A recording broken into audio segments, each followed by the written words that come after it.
ഒത്തിരി നന്മകളുണ്ട്, കുറവുകളുമുണ്ട്, പക്ഷേ നന്മകളുമുണ്ട്.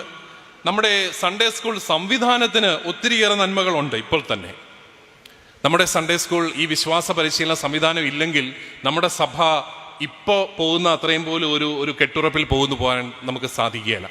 നമ്മുടെ അടിസ്ഥാനം സൺഡേ സ്കൂളാണ്. പക്ഷേ നന്മകളെല്ലാം നിലനിൽക്കുകയും നമ്മുടെ സൺഡേ സ്കൂൾ സംവിധാനത്തിന് ഒരു കുറവുണ്ട്. എന്താണെന്നറിയാമോ? നമ്മൾ തീവ്രവാദികളെ ഒന്നും ഉണ്ടാക്കുന്നില്ല മതം പഠിപ്പിച്ച്, പക്ഷെ തീഷ്ണമതികളെയും ഉണ്ടാക്കുന്നില്ല. നമ്മൾ എല്ലാവരും പറയുന്നില്ല മതം പഠിപ്പിക്കരുത്, മതം പഠിപ്പിച്ചു കഴിഞ്ഞാൽ ഇവിടെ വർഗീയതയുണ്ടാവും, അല്ലെങ്കിൽ ഇവിടെ വലിയ മത തീവ്രവാദം ഉണ്ടാവും. നമ്മൾ സൺഡേ സ്കൂൾ പഠിപ്പിച്ചിട്ട് 12 വർഷം നമ്മൾ പഠിപ്പിച്ചിട്ട് നമ്മുടെ സമൂഹത്തിൽ ഒറ്റ തീവ്രവാദി ഉണ്ടായിട്ടില്ല. നമുക്ക് എവിടെയും അഭിമാനപൂർവ്വം പറയാം. പക്ഷെ നേരെ ഓപ്പോസിറ്റ് എന്താണെന്നറിയാമോ? തീഷ്ണമതികളും ഇല്ല. ഒരു പെന്തക്കോസ്തുകാരൻ വന്ന് മാതാവിൻ്റെ കാര്യം ചോദിച്ചാ, ഓഹോ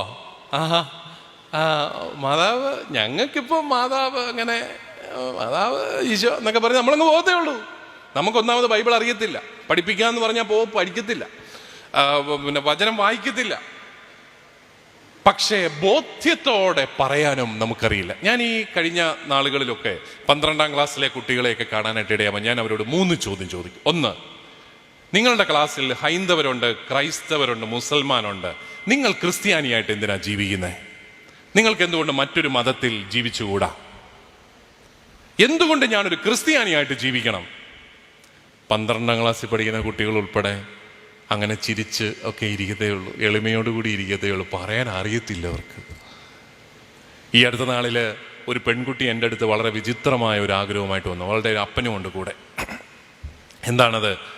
പിതാവേ, ഞാനൊരു മുസ്ലിം ഡോക്ടറുമായിട്ട് പ്രണയത്തിലാണ്. അവളും ഡോക്ടറാണ്, ഒറ്റ മോളാണ്, ഡോക്ടറാണ്. ഒരു മുസ്ലിം ഡോക്ടറുമായിട്ട് പ്രണയത്തിലാണ്. കല്യാണം ഉറപ്പിച്ചു. അപ്പം ഞാൻ അപ്പനുണ്ട്, അപ്പന് സമ്മതമൊക്കെയാണോ?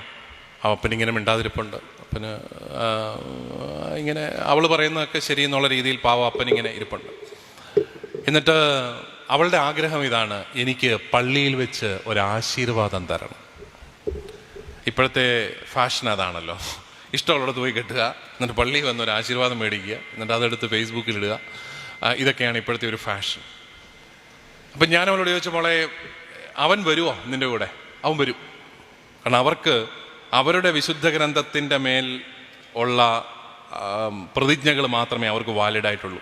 അവർ വന്ന് ഏത് ബൈബിളിന് മുമ്പിലും വന്ന് വെച്ച് വേണമെങ്കിൽ പ്രതിജ്ഞയൊക്കെ എടുക്കും. കാരണം അതൊന്നും അവർക്ക് ബൈൻഡിങ് അല്ല. അതാണ് അവരുടെ മതത്തിൻ്റെ പ്രത്യേകത. അവൻ വരും. അപ്പം ഞാൻ പറഞ്ഞു, ഏതായാലും നിങ്ങൾ ക്രിസ്ത്യാനിയായിട്ട് ജീവിക്കത്തില്ല, പിന്നെ മോക്ക് എന്നാത്തിനായി ആശീർവാദം? അല്ല പിതാവേ, എനിക്ക് ആശീർവാദം വേണം. ഞാൻ ഇത്രയും വർഷം ഞാൻ ക്രിസ്ത്യാനിയായിട്ട് ജീവിച്ചു, എനിക്ക് ആശീർവാദം വേണം. അപ്പം ഞാൻ പറയുന്നത് ആശീർവാദം മാത്രം മതിയല്ലോ, അതിപ്പോൾ പള്ളി വെച്ച് വേണ്ടല്ലോ എന്നൊക്കെ പറഞ്ഞ് വികാരിച്ചൻ്റെ മുറി വെച്ച് ഒരു ആശീർവാദം എന്നൊക്കെയുള്ള രീതിയിൽ ഞങ്ങളൊരു എഗ്രിമെൻറ്റിലൊക്കെ എത്തിപ്പിരിഞ്ഞു.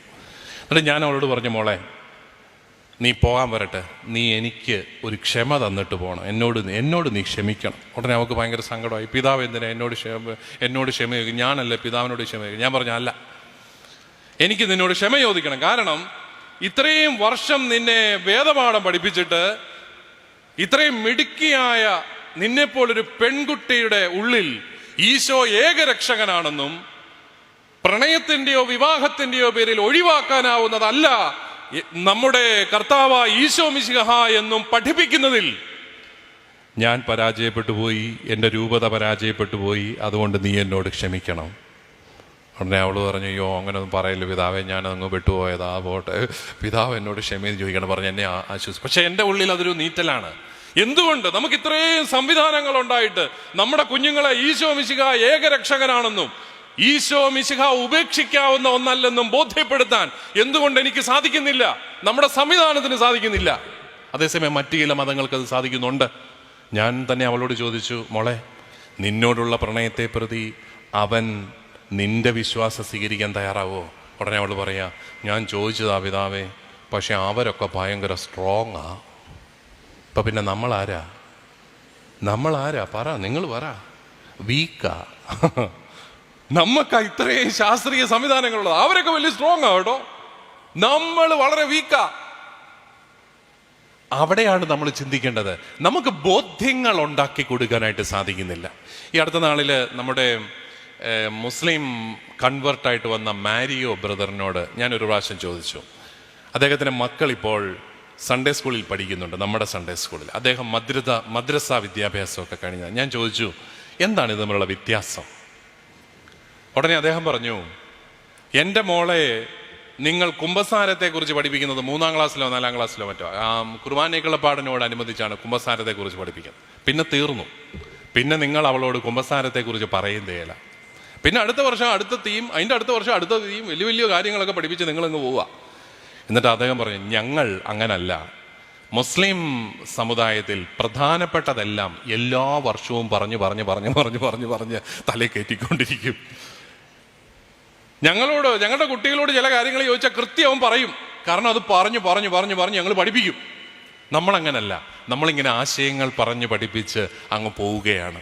അപ്പം അതുകൊണ്ട് ബോധ്യങ്ങൾ ഉള്ള ഒരു സമൂഹമായിട്ട് നമ്മൾ മാറുന്നുണ്ടോ എന്നുള്ളത് വളരെ പ്രധാനപ്പെട്ട ഒരു ചോദ്യമായിട്ട്